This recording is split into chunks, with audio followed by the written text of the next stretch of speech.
नारायणी परमेश्वरी व्यूहतेजोमयी ब्रह्मानन्दिनी हरिसुन्दरी पाशाङ्कुशेक्षुकोदण्डपद्ममालालसत्करा दृष्टा त्वां मुमुहुर्देवाः प्रणेमुर्विगतज्वराः तुष्णुवुः श्रीमहालक्ष्मीं ललितां वैष्णवीं परां श्रीदेवाः उवाच जय लक्ष्मी जगन्मातः जय लक्ष्मी परात्परे जय कल्याणनिलये जय सर्वकलात्मिके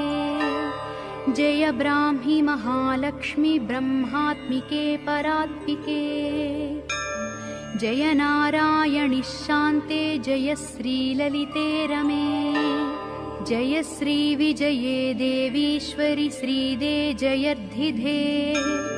नमः।